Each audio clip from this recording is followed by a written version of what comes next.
So in the last session on realism, we looked to some of the authors which have subsequently been used as the foundations of realism, specifically Sun Tzu, Thucydides, Machiavelli and Hobbes.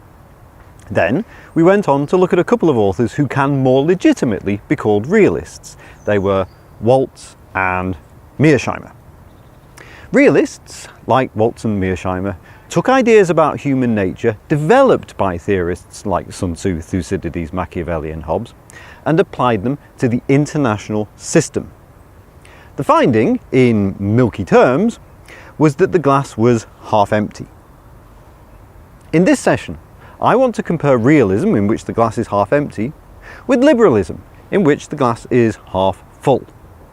Then, in the next session, I'll just look at liberalism by itself.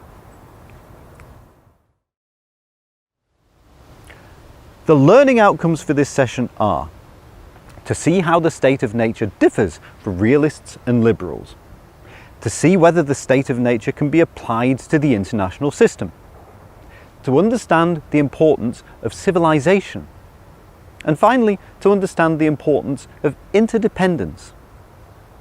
So for liberalism, we have a different cast of characters.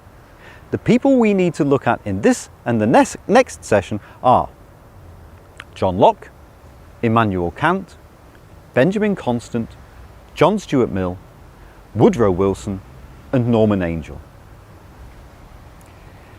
Let's briefly revisit realism and compare it with liberalism. First, for realists, states are the most important actors. Second, states are unitary actors. Third, states are rational actors. Fourth, national security is one of the most important concerns in international relations. Fifth, human nature is bad.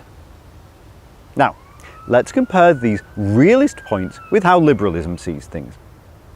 First, states are important, but they are not the only actors in the international system, and we also need to consider the emergence of things other than actors, such as norms. Second, states are not unitary actors on two levels. On the domestic level, we do need to consider their internal decision-making processes.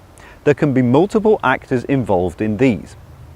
On the international level, states are not unitary, in that they may act in concert with other states. Indeed, their sovereignty may be pooled. Third, partly as a result of the second point, states are not necessarily rational. The realists saw states as cost-benefit analysing machines. As liberalism acknowledges inputs from multiple actors, the state is certainly not unitary, and as such, it may act against what realists see as its rational interests. Fourth, while national security is indeed important, we do need to consider other transnational factors.